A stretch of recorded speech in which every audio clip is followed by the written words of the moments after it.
Hello and a very warm welcome to today's Facebook Q&A session, broadcasting live on Facebook and on YouTube. Today we're talking about what it's like to be a computing student here at the University of Suffolk. I'm very, very happy to say that I'm joined by three actual computing students here at the University of Suffolk, along with one of our computing academics. And we're going to be here to answer any questions that you might have about the University of Suffolk, the computing courses that we run, and what it's like to actually study computing at the University of Suffolk. Now, today is all about you. So just before I introduce our guests, I just want to point out that you can ask any questions at any time just by popping your question in the chat box. We'll see those questions straight away and hopefully we'll be able to answer them in real time. So do please put your questions in. As I said, you can ask us anything you want about the University of Suffolk or about the computing courses that we run here, and we'll do our very best to answer. But without further ado, let me hand over to today's guests.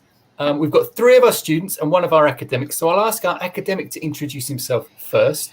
Over to you, Sean. Thanks, Owen. My name's Sean Preston. I am a senior lecturer in computer science at the university. I'm also the course leader for the computing degree and also the web and mobile development specialism. Okay, Dara? Hi, I'm Dara. I am a second year mobile and web development student, and I'm also an officer at the university's SU.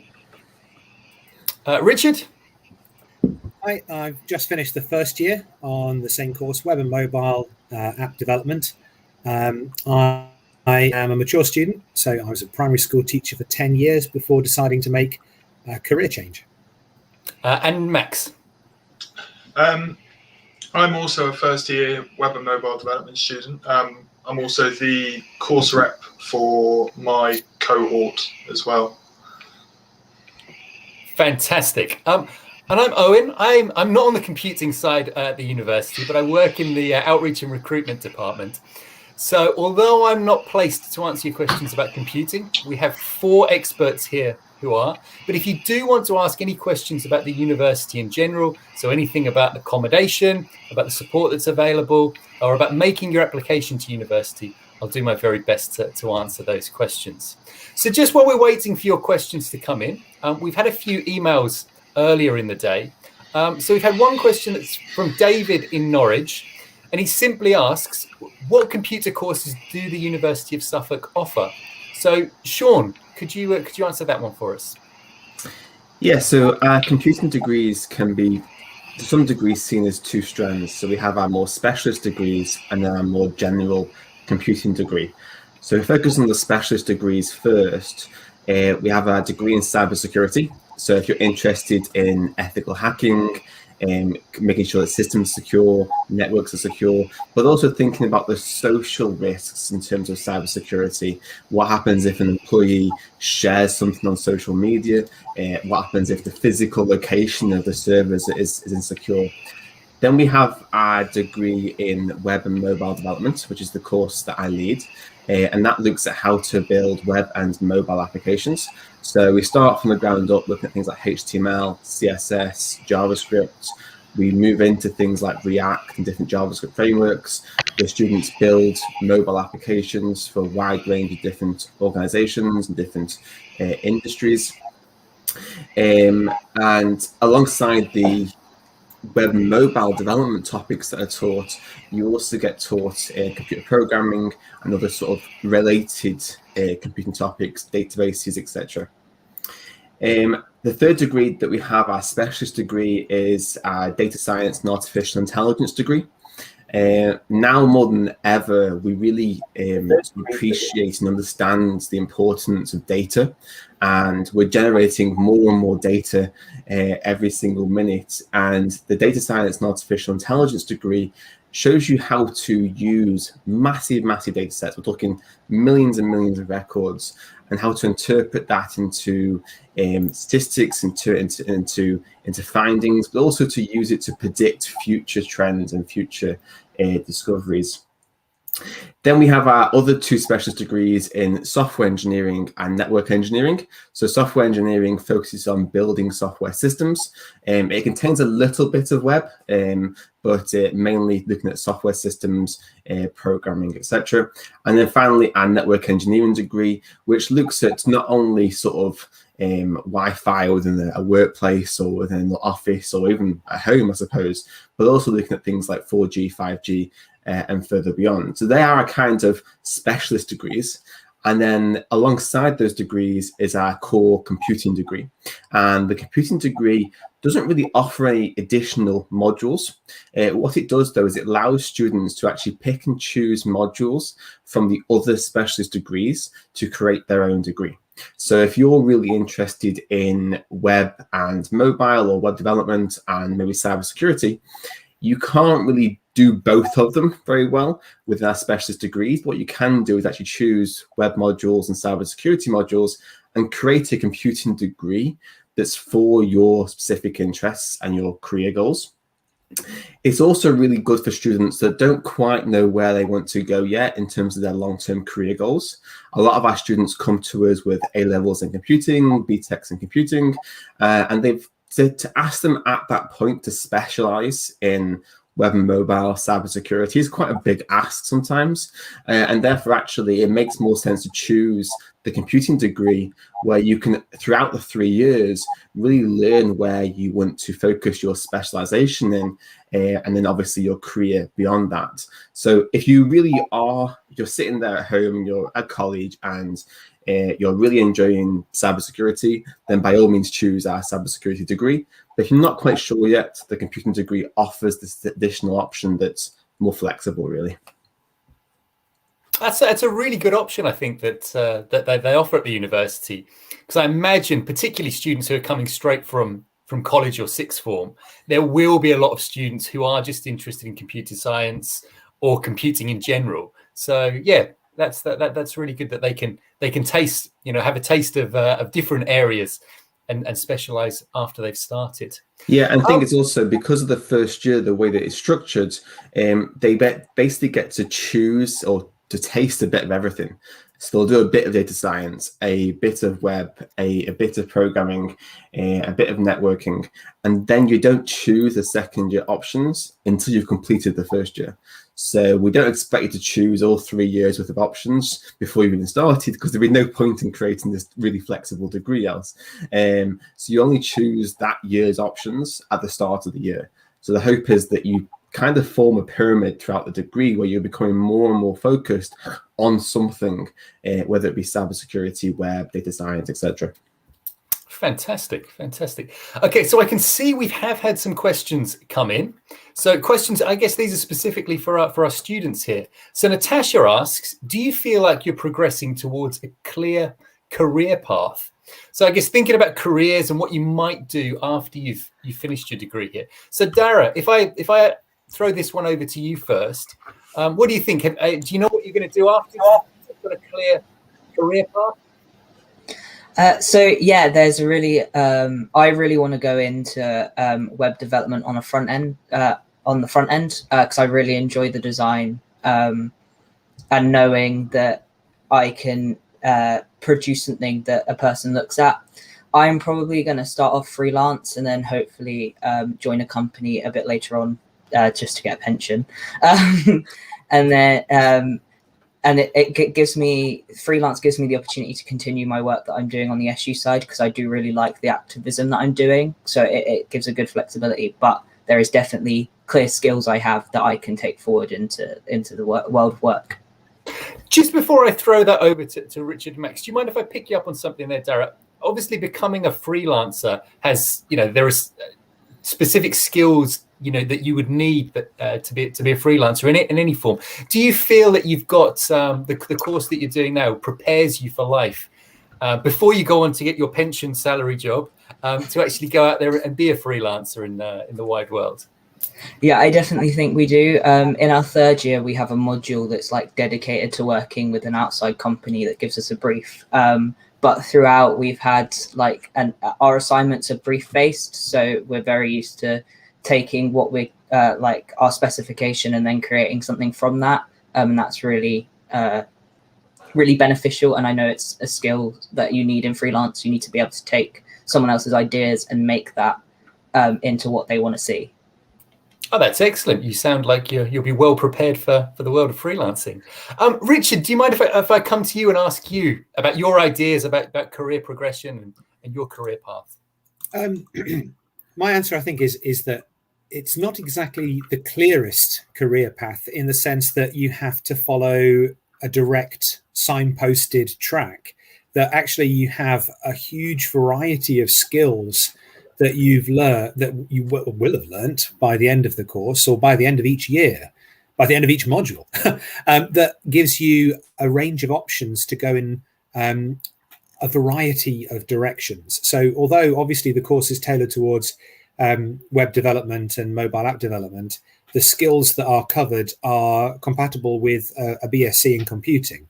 It's just that gives the kind of the nudge in the direction. But web development and web design, mobile app development, I mean, there's 3 areas there that are already great big areas that are developing and broadening. And I think that's one of the advantages for me of doing it as a university-based course, is that you get that kind of expert guidance, direction, and tutoring to help you match up your own personal skills with the eventually the niche you carve out. So yeah, in terms of like progressing, I definitely am progressing on a career path, but for me, I'm not 100% exactly which direction I'm going in. And I like that. I like that I'm learning a broad set of skills in the process. That's very exciting to know that you've got all of those options available to you. I saw you nodding along there, Sean. Did you want to jump in? I guess. Yeah, I mean, the one thing I'd like to add is that one thing that's unique about Suffolk is that we have what's called the Innovation Centre. So going back to what Dara was saying about starting as a freelancer, and we can be talking also not just a freelancer in web and mobile development, as Dara is suggesting here, but also as a freelancer within cybersecurity or software engineering or network engineering. And we have this innovation center, which means that students, once they graduate, can actually get support from the university in starting their own business. So the university can help them with networking opportunities, giving them the information they need to access potential routes of funding and legal advice and those kind of things, and this conference space. So although we see this typical 2 routes out of education, of further education or into the workplace, there is this third option of starting your own business through the innovation center that we have within the atrium building on campus. Yeah, it's a great opportunity, isn't it, for students to get a taste of that. So we were a bit left out there, Max. I forgot about you. Sorry. Do you want to give us a flavour of what your career path looks like, or what you're thinking of going on to? Yeah, it's probably almost a little bit restrictive because all 3 of us are web and mobile development students. But I think the good thing about, Sean briefly covered it, is that, I mean, our course is a very vocational course, so it really gives us a really good foundation in programming and setting us up for working in the industry. And I think within industry, it can get really broad, because once you learn a couple of languages, you're learning, the core sort of things behind learning similar languages that you could do something completely different in. So I feel like I'm progressing towards working in web and mobile development, but I don't ever feel like I'd be restricted to that. We've also had a web industry day, which was really interesting. That was for the whole of computing, where we had a load of companies from the local area come in, and they gave us a really good idea of what sort of work we'd be doing in the future as well. So I think that was very warmly received, and I think we're going to be doing that. I think it's annual, although I wouldn't say for sure. Yes, it is annual. Yes, it is.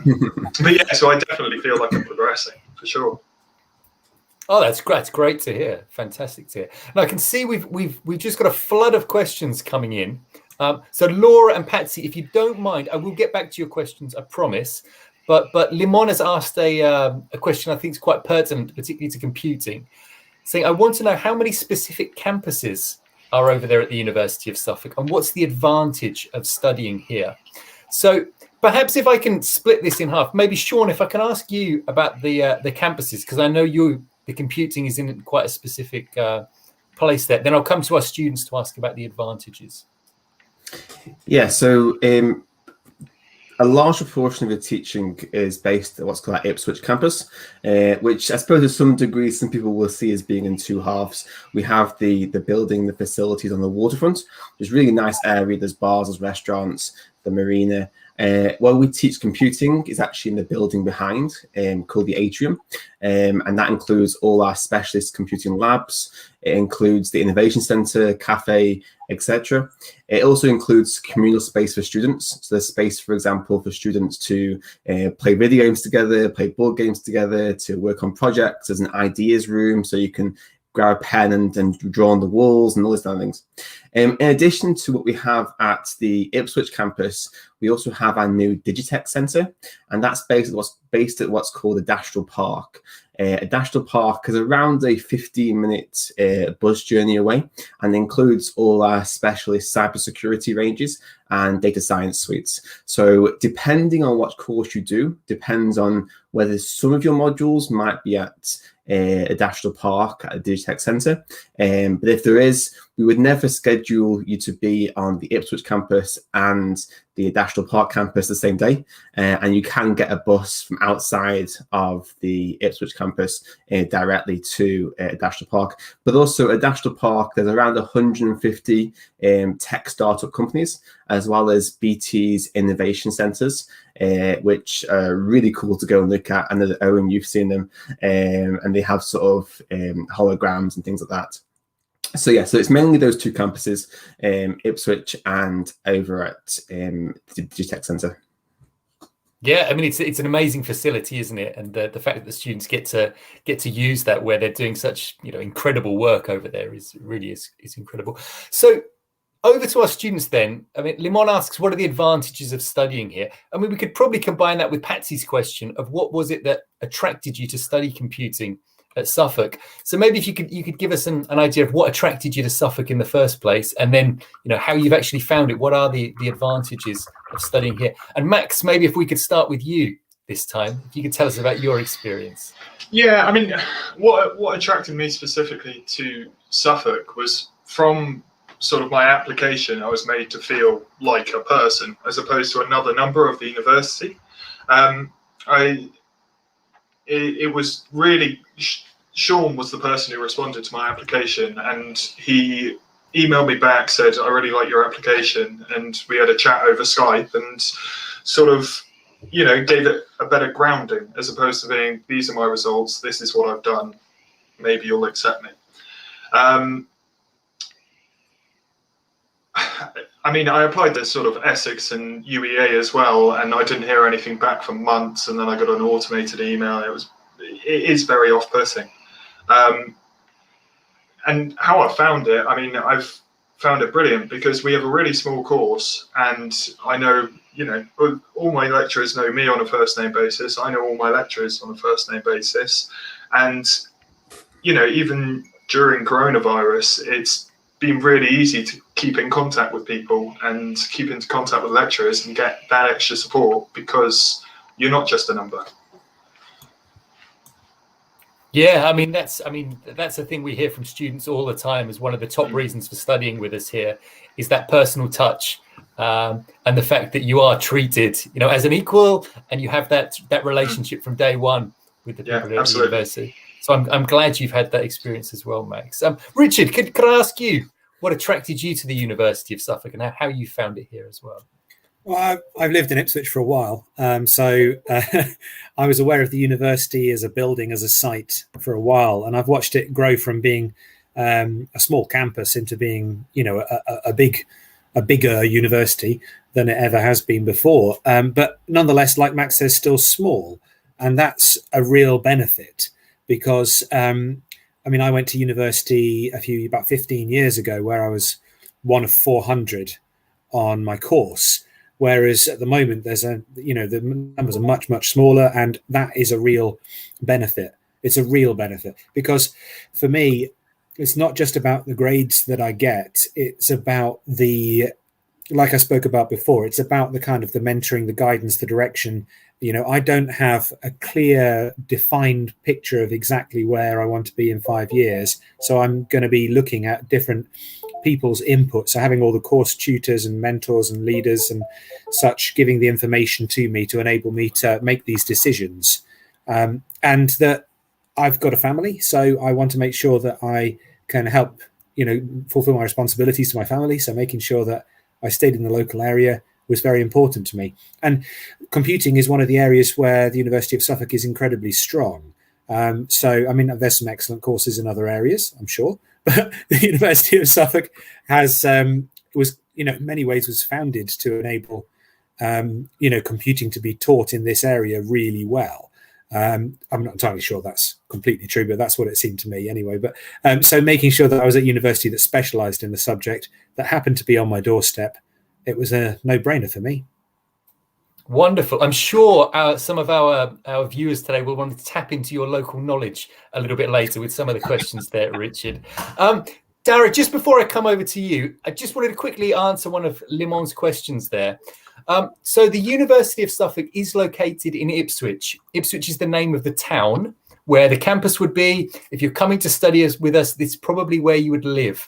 So Ipswich is the name of the town. Suffolk is the wider area. So it's the name of the county where we're based.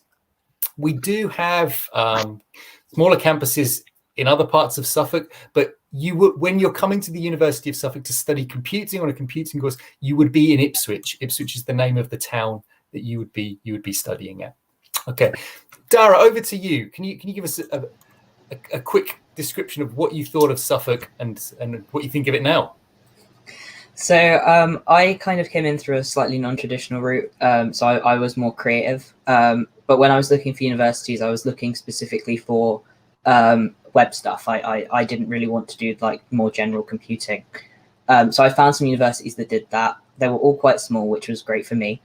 And so I put my application in, I went to visit them. And when I got to Suffolk, it kind of clicked. It felt very homely. On my open day, I actually spoke to the lecturers and felt like they cared about what I was asking them. And it wasn't just a very standard response. I actually had a good conversation with them. And then since being in Ipswich and studying here, the biggest benefit has been the connectiveness of it. I feel like I know everyone. Although obviously I don't know everyone on campus, it feels very much like you could walk down the street and say hi to someone. It's not massive, and I have lots of friends in lots of different areas and lots of different subjects, and it's just really nice. Yeah, I mean, just to pick up on that, Dara, you say you can walk along and say hello, and there's people you know. I mean, it sounds cheesy, but on campus, you really can say hello to anyone. No one's going to stick their nose in the air and think you're a stranger. I when I first started here, I was saying hi to people I'd seen for the first time, and everyone was smiling back and saying hello. So there is I think homely was the word you used, and that I think that does sum it up to what the atmosphere is like on campus. People do get on very well. I'm very conscious that we've had a lot of questions coming in. I know Shafin here has asked, it's actually applied for data science, but wants to know more about the subject of data science itself. What's the basic thing for data science, and what are the opportunities after completing your studies in that? Sean, could you give a quick overview of data science for us? Yeah, so approximately, I think it's 1.2 trillion megabytes of data is created every single day across the world, and things are becoming more and more data driven. You'll go to the GP surgery and you'll sign in at the door, and you're creating more and more data. Your digital footprint, your data footprint is growing by the year, and we have all this data and we need to do something with it. And that's how a lot of these big organizations, Google, Facebook, Twitter, etc., they make money through data. And so looking at data science is basically how you interpret that data and do something with it.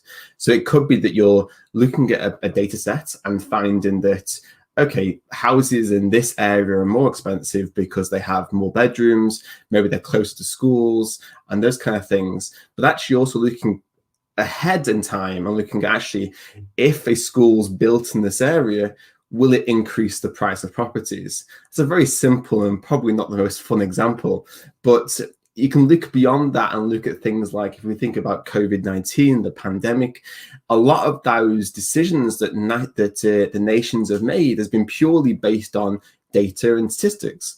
So data science, this really interdisciplinary area where we're using data to find insights, but also to predict behavior in the future. Wonderful. We've had a question about facilities available for international students, but I mean, facilities. Perhaps we could discuss support as well for international students. Are there many international students on the computing courses? We have some, not a large number, but I do know that ones that we do have do tend to fit in quite nicely with the sort of more regional students.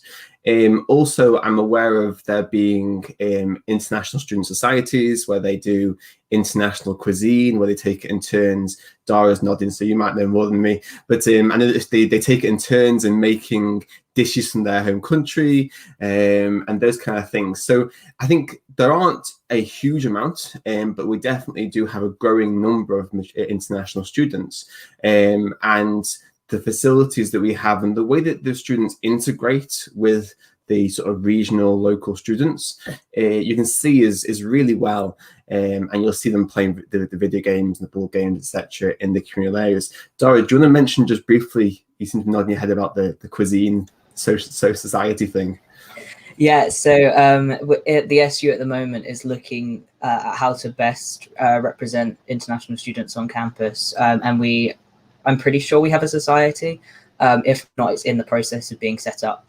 So there is definitely a community here of students that aren't from the UK. And just to add to both Sean and Dara's point there about international students, we do have an international team here at the University of Suffolk. And the international team can offer support when you're actually making your application to the university, finding out, visa specific questions for your country, questions with English language tests. So they will support you throughout your application. And they're also here to support you when you arrive.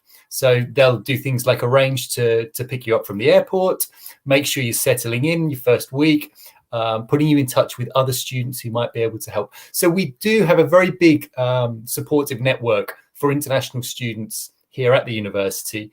And you certainly wouldn't be coming to university and being alone. You'd be welcomed in, and there are people to support you throughout your time here. Shafin has said he's looking forward to coming to join us at Suffolk, and he's coming from Bangladesh. We'd love to see you here as well, Shafin. Really looking forward to having you here in Suffolk. If I can add something as well, and where we are based in Suffolk, it's incredibly easy to get into London. So if you are an international student and you fly into Stansted, it's not a very long journey to get onto campus. So there's something else to consider. If you choose a university that's in the middle of nowhere, it could potentially take you 4 or 5 hours to get there from the airport. So we're very well located, being so close to London. Absolutely. So Ak and Limon as well, also joining us from abroad. Fantastic. We look forward to that as well. I know Limon asked earlier on about accommodation. Are any of our students in student accommodation? Dara, I'll hand over. So Limon was asking, obviously, I think he knows about Athena Hall. So if you could tell us a bit about Athena and possibly any other accommodation options that are available in Ipswich. Yeah. So I'm in my second year, so I've been in 2 different student accommodations now. I did Athena first year, and then I moved to one that's recommended by the uni but is considered off campus. So Athena Hall is considered the on-campus accommodation and houses about 420 people or something like that, and it is individual flats. And then I'm living in a place called AXO Student Accommodation, which is like is floors rather than flats, and then you share one kitchen, and you get your own room. And then there are a few other off campus but recommended accommodations that are available on the website that can be investigated, and they all cost slightly different amounts, so whatever is most convenient, but they're all recommended by the uni. Brilliant. And also, just to touch on a question that Limon had asked earlier on about the International Foundation Program in Business and Management, slightly off topic from computing as such, but just to give you an answer there, Limon, I believe that the foundation program there focuses on particularly on study skills. So learning the skills that you would need then to be able to go on to the full Bachelor of Science or Bachelor of Arts in the case of business course. So you would be studying probably English for academic purposes, learning about how to structure writing, how to probably research skills as well. So all of these skills that would stand you in really, really good stead when you begin the first year of a course, and sort of certainly give you a leg up when you're beginning your bachelor course there. So that's the kind of thing that you would be doing. Okay, a few other questions we've had come in. So Ak also asked about accommodation. Amy asks, sorry if this question has been asked, when do we get our DBS forms? So if you've applied for a course that requires DBS, the DBS team will be in touch with you very shortly. That's something that usually happens in July or the start of August. That all of that will be sent out to you in due course. The DBS team will be dealing with that. You'll hear from them directly. They'll give you all of the instructions on how to complete your DBS form and what they need back from you. So Amy, I hope that answers your question. You will be getting that shortly. I'm pretty sure they haven't forgotten about you. Okay, I think I've missed out a few questions here. So let me just go back up to the top. Laura, so sorry to come back to you after 20 minutes. You asked us about assessments. So your question was, how have you coped with assessments? I guess we probably need to break this down a little bit. If you could perhaps, in fact, Sean, if you could tell us a little bit about how students are assessed, then we'll ask the students themselves how they've coped with that. Yeah, so one piece of good news that I think most people will probably appreciate is that we don't have a huge amount of examinations on our computing degrees. So there are the odd one, but in comparison to some other institutions where maybe you have an exam for every single module, some of our degrees have as few as sort of 2 or 3 examinations. That doesn't mean you don't get tested in any way. Obviously, we need to make sure that we test your knowledge and that you're actually learning and understanding what's being taught. So we tend to focus more on the creating something, creating an artifact, creating a project. So for the web students that you see here today, that mainly would be a piece of software, a website, a mobile app. And that has 2 big advantages. The first one is that you're assessed technically over a longer period of time. So you get the full entire module to actually work towards creating that website, rather than just be a snapshot of that 1 or 2 hour period that you're doing the test. The other advantage, which is probably bigger, is that you actually are creating things for your portfolio. And when you go into industry, once you complete the degree, it's that portfolio that's going to be able to get you that next step, get you that job in industry. And there are benefits to doing examinations, but when it comes to creative industries and technology industries, having that portfolio really is beneficial. So I think to answer my component of the question, there tends to be more hands-on project-based assessments rather than your sort of typical school examinations, that kind of thing. In fact, depending on the degree you choose, it could be as low as 3 across the 3 years. Wonderful stuff. So then if we can throw this over, I'll start with you, Richard. How have you coped with the assessments on the course? I think I've coped quite well. But yeah, my advice really would be to listen to the course leaders, because at the end of the day, it's them who make the decision. So if they say, crack on with your assessment, start work on it in week so-and-so, then start work on it in week so-and-so, and be clear and ask questions about what it is that you are required to do. So, if it's an end of module kind of, they're called a TCA, or time constrained assignment, so an exam, then, that you're going to need to spend some time revising, you're going to need to make notes, you're going to need to kind of just get it all in your head ready for the exam. Whereas if it's an assignment, then you're going to be creating something. So you're going to be coding and putting some project together, working on it. The very useful thing that I found with the University of Suffolk is that I've been encouraged to seek feedback. So I don't know if this was something I could have done in my previous degrees, was to ask the lecturers, what can I do to improve this? Is this good work? What more should I put in here? It's harder to do for the exam modules, but like Sean says, there's not many of those. But there are plenty of tasks and homework and activities that will lead you to the learning that's required to pass those modules. And you can constantly just get feedback. Most of the course leaders, when I've asked for support, they have been able to give it, no promises, of course, but it's become back almost immediately.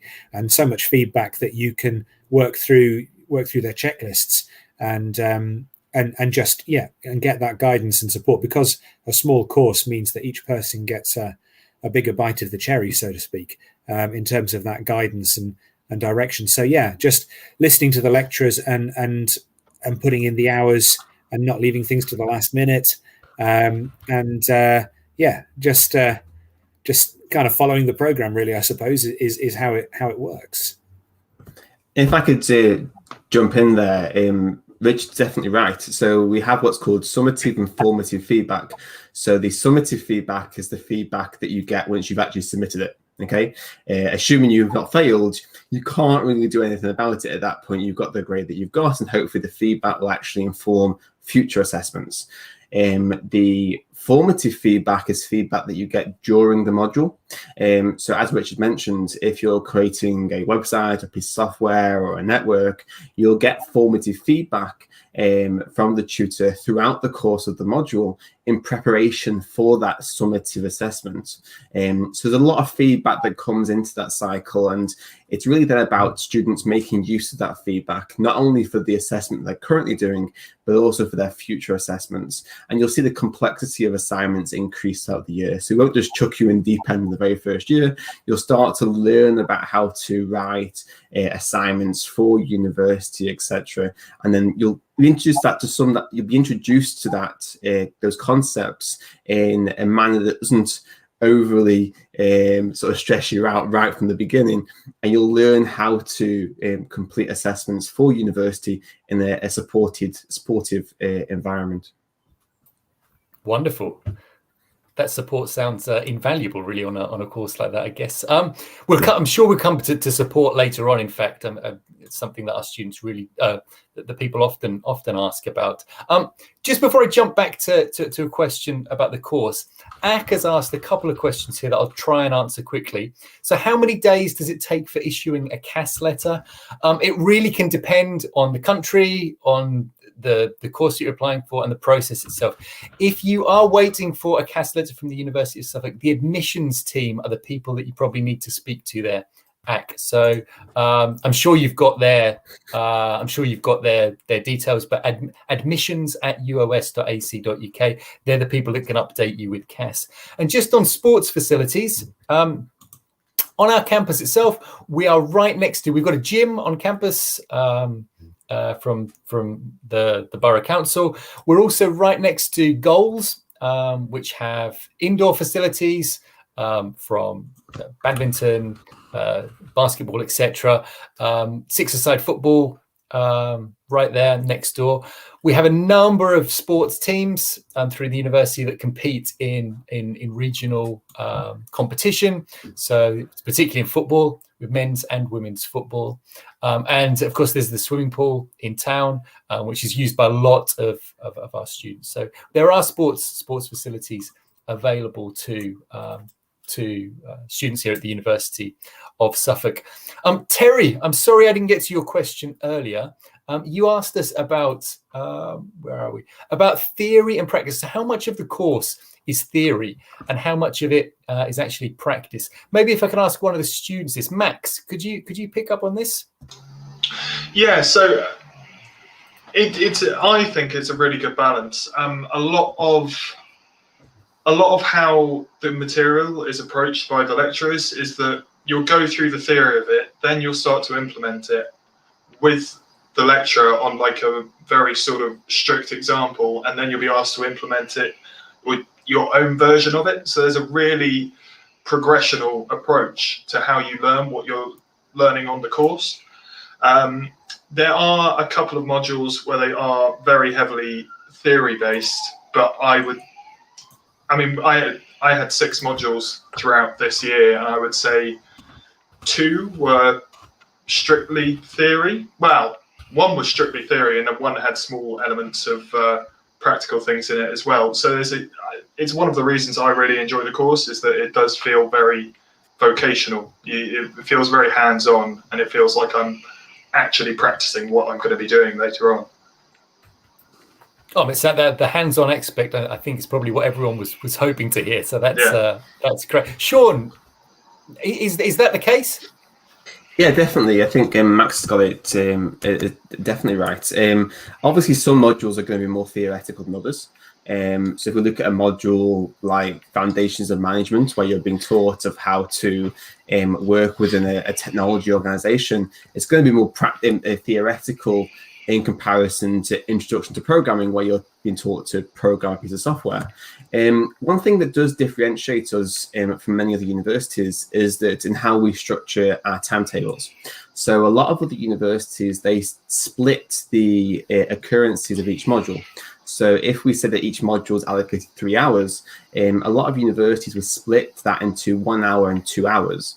And that's really because it saves on resources. It's much easier and more affordable to stick 400 students. And I suspect this is probably, Rich, is what you experienced at your previous institution, 400 students in a lecture theatre for an hour, and then we break them out for 2 hours.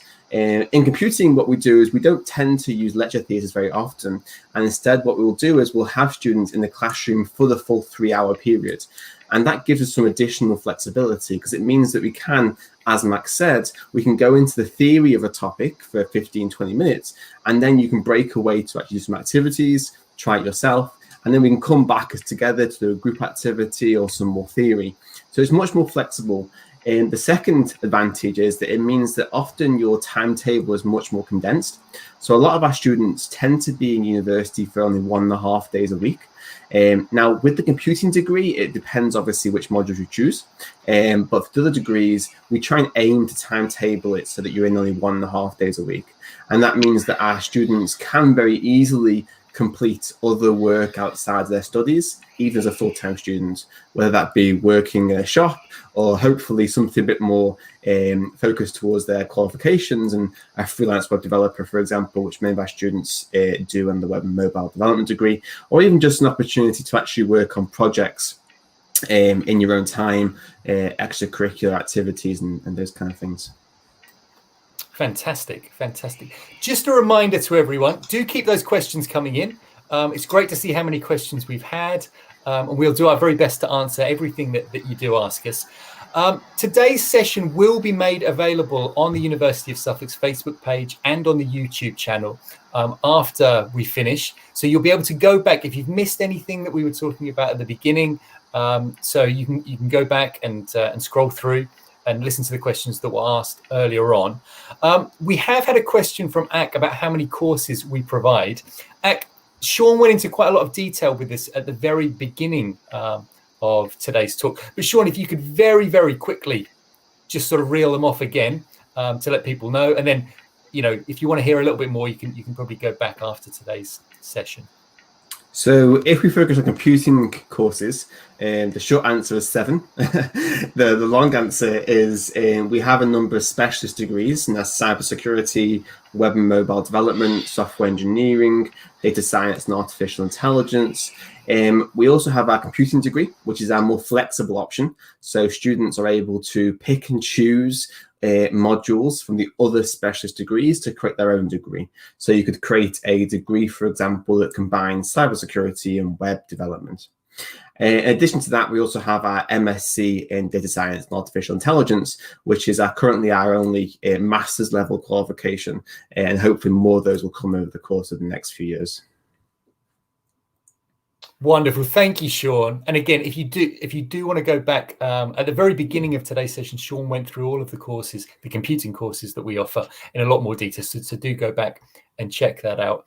We've had a question coming in about the library and how students will benefit from the library. Now this is always a difficult question for students, because I know that some students use the library quite extensively, whereas others can go through their entire degree without stepping foot in the library. Is there anyone here who uses the library regularly? Okay, Richard, maybe you could tell us a little bit about the library. Well, it's funny you say about not setting foot in the library, because I don't think I have. Under code of regulations, I don't think I have set foot in the library, but nonetheless, I have made use of it, because obviously a library is a very important facility. So I've made use of it in two ways. I've made heavy use of it in two ways. And, again, it's one of the advantages of being part of a university is having access to not just the physical book collection, but the digital. And I've probably made more use of the digital collection. So the university has a service called Summon, I think it's called, which enables you to access an immeasurable amount of academic writing, journals, books, and all sorts of reports and everything. So that when you have an assignment and you need to look up the theory, it's just there. It's at your fingertips. It's well curated, it's easy to use, and you can access far more information than you would get on, say, Google Scholar or anything else. So it's incredibly useful in that sense to help you not just pass your assignments, but to learn things. Because I had the question earlier about the mixture of hands-on and theory.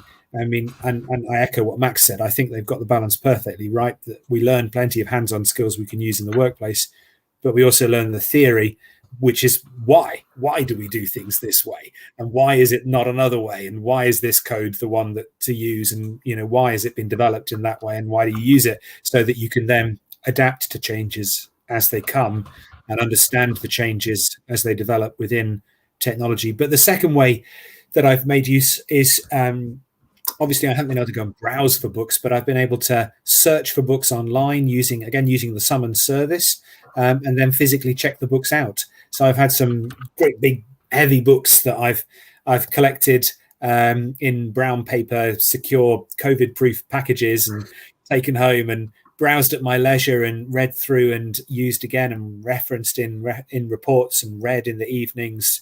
And some of those books, I looked them up. To buy them would have been about £300 or £400 each.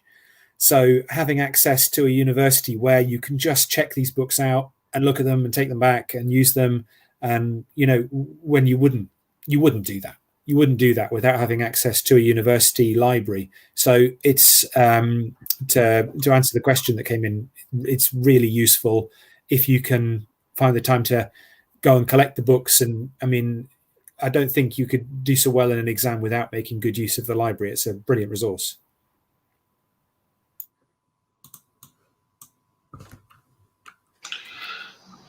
Sean, just did you want to jump in there? Yeah, I think one interesting story I have about the library that happened, I think it was 2 years ago now. We were talking in one of my classes around search engine optimization, which is basically how websites get ranked in things like Google and Bing and so forth. And there's this really cool new book, and I asked the library to order it in stock for not only my students, but selfishly for myself to some degree. And the students weren't aware of it. And I got an email around 2 or 3 weeks later from 2 of my students that said, "Oh, Luke, Sean, we found this really cool new book in the library." And consecutively, the entire class bought the book out for the next sort of 3 months.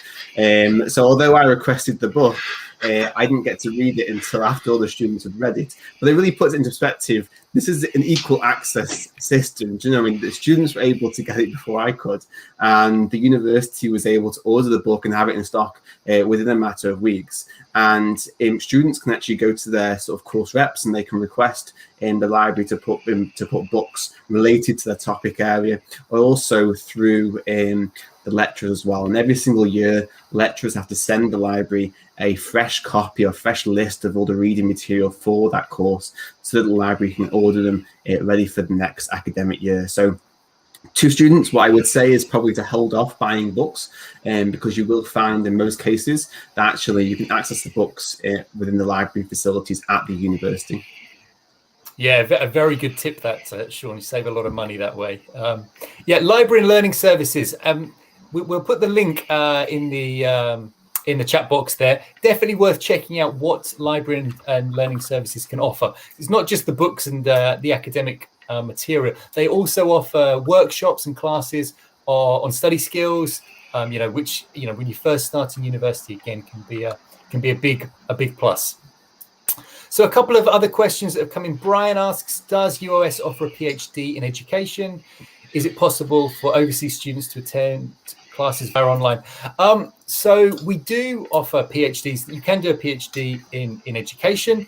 Obviously, PhDs are very, very specific, and you are unlikely to be attending classes as such with a PhD. You'd probably be having meetings with your PhD supervisors and tutors. The best way to find out about that is on the university's website. You can contact our PhD team, our providers, and it's probably best to speak to them in person, either by email, or they can arrange a chat with you to discuss PhD options.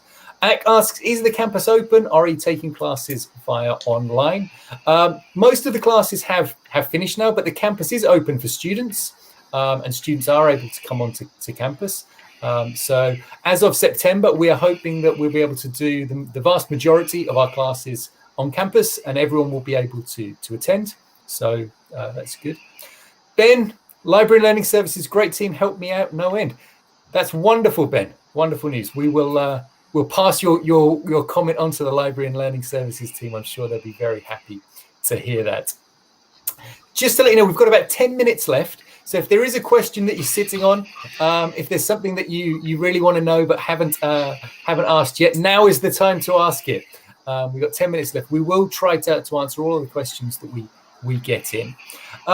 Something that, as I said, I mentioned before, Richard and Max were saying about the support that they'd had on the course there.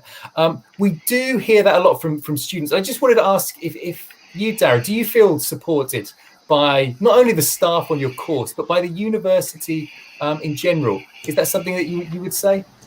Yeah, I definitely think we're very well supported. There's a lot of initiatives done by lecturers to make sure that students are excelling in their studies and not getting stuck or left behind by accident. And we're encouraged as well to set up our own things. So I with a friend of mine on my course, we got in contact with Sean and was like, can we help the year below us with their web modules? And so we managed to set that up, and it was really nice to have that peer support as well. So we're definitely encouraged to one, support each other, and two, go out and get support if we're struggling. Brilliant stuff. Max, I was just wondering if I could ask you a question. Obviously, we've got people from all over the world, so local, from other countries. If someone was thinking about coming to study computing at the University of Suffolk, what advice would you give them? I think the best thing that anyone can do is to make sure that they get really involved with what's going on around them at the uni. I mean, there's the people on your course, and I mean, there's a really good network around me, and even through the coronavirus, I've made some good friends, and you still manage to get out down the pub and have a social life as well. But not only that, I've got a job through the uni as one of the student bloggers, where I can get paid to do something which is also bolstering my career because I'm creating web content as well. Yeah, I think the most important thing is to get involved, ask questions, and keep really active and involved in what you're doing. That's a really good answer. I mean, I think that would apply not just to computing courses, but all courses at the University of Suffolk, is to throw yourself in. And perhaps, Dara, I know you're involved with the Students' Union. You spoke before about the International Society. Could you give us a maybe a brief taste of what else the Student Union offers to students at Suffolk? Yeah, sure. So we have two distinct categories of things we offer. There's the liberation side of the SU, which is campaigns, societies dedicated to minority student groups, talking about issues that affect these groups, and making sure that the university remains as accessible as possible. And then we have the more fun side of the SU, which is all the societies, and we have a thing called Give It a Go, which is new activities every week that you haven't done before, and so you can join in with that group and try it out for the first time. So they did trampolining, and they did this thing called football zorbing, which is where you get in like a balloon and play football. It was very intriguing. Sounds fun. Yeah, from what I heard, lecturers it's very go? good fun. I think so. Yeah, if you wanted to get involved, you could definitely contact the SU. And yeah, so we have a wide range of societies. So there's the Dance Society. There was one called Wine and Wine, which is hard for me to say, but they did pampering and going to wine tasting and that kind of stuff. And it's really encouraged. If you have an idea for a society, they want you to set it up. They're very helpful in getting it going. So it's really easy to make friends at the start of the year. That's good to hear. That's good to. I'm sure when Max said throw yourself into all the activities, he wasn't thinking about football zorbing. But yeah, it just goes to show you that you can try anything, I guess, at university.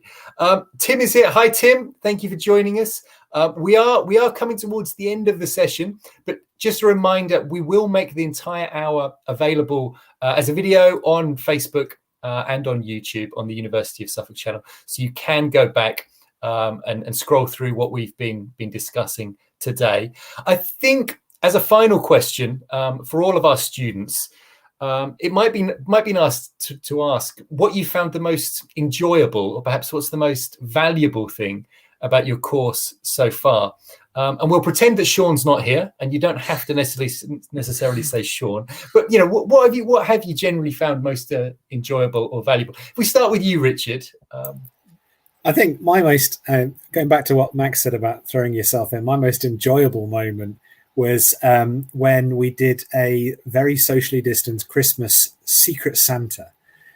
So just to give you some idea of how kind of close we are on the course, Max organised for us the first years to all buy each other a little Secret Santa item, and one way or another, through post or dropping things on doorsteps or whatever, we all got little Christmas presents from each other, and we all opened them in a live video chat. And I mean, I won't go into all the stuff that we got, but it was hilarious what we managed to organize.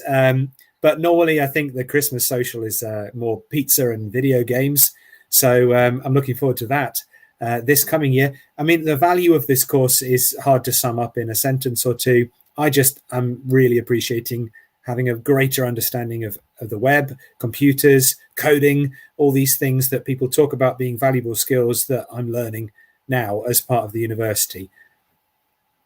Well, that's a great answer, Richard. Max, just before I come to you, I'll give you a little bit more time to think. Ak has asked, how many hours of study are there per day? Sean, if you could very quickly let us know, typically how many hours would you be in? Well, it'd be about 9 hours a week. So, like I said earlier, I don't know whether Ak, you missed it or not. We tend to condense the timetable, which means that you're only in university or on campus 1.5 days a week. So the one day would be 6 hours, 3 hours, lunch break, and then another 3 hours. And the half day would just be the 3 hours. Whereas comparable, some other universities, they split those sessions, which might mean that you're in on a Monday morning for an hour, have a 5-hour gap, and then you're in for 2 hours in the evening. We don't have any evening lessons. So it's much better if you've got children or childcare responsibilities or care responsibilities. So the maximum hours would be 6 hours, but that would just be the one day in the week. It wouldn't be every single week, because that would only give you 3 more hours to cover for the rest of the week, really. Perfect. Thanks, Sean. So Max, most enjoyable, most valuable, what have you found? I think the thing I've most enjoyed, and me and Richard are first year, so everything's come on quite thick and fast. But I mean, I can look back now. I've done all my assessments and everything, and I've built a website. I've done really well in my algorithms and data studies course, and it's the amount I've learned in such short a time, and I feel very confident in what I've learned. Like, I don't feel like I covered it for a bit and now it hasn't gone in one ear and out the other. Like, I've really gained a solid foundation on this first year for the rest of my course, and for me, it's the best year I've ever had in academia, and I do think it's down to the teaching at UOS. Fantastic. And Dara, can I ask you the same question then? Yeah, so I think the most enjoyable moments have been where the entire class comes together, whether it's something we're struggling on and we all help each other get through it, or one person's figured out how to do something and then we all gather around and amaze at how they've done it. That's really enjoyable. And then I think the most valuable thing we've done is definitely the industry day. It was really nice to connect with outside companies, but also just like knowing that there are other people on the same course, like going through the exact same thing, is also really valuable. Yeah. Perfect. Well, they're all very, very positive answers. I'm sure that'll make Sean smile. Pat on the back. we could have had a very awkward ending there. Yeah. But yes, we are at the end of our hour. It's sort of flown by, really, hasn't it? Again, just to let you know, this will be made available, so do go back if you've missed anything today. Remember that you can follow us on social media: Facebook, LinkedIn, Instagram, Twitter, TikTok. I'm sure if I've missed anything, these are the people who will pick me up on it. I'll take that as a no. And that's it. The only thing I would add is... Oh, go on, Sean. So the only thing I would add is we have a new student showcase page on the website showing some of the work that some of the students have done across the degrees. So I will post that in the link. But also, if you go to the computing page on the website, you can click View Student Showcase and see some of the work there as well.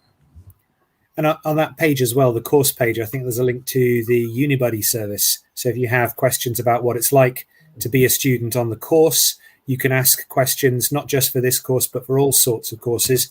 And you can find somebody who's studying the course you might be interested in, or a similar course, and ask them questions, and they will respond to you within 24 hours with their insights.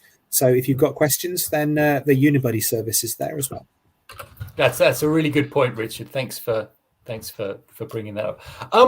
So what I would say, if you do want to get in touch with us after the session today, if you have any follow-up questions, please feel free to email Sean.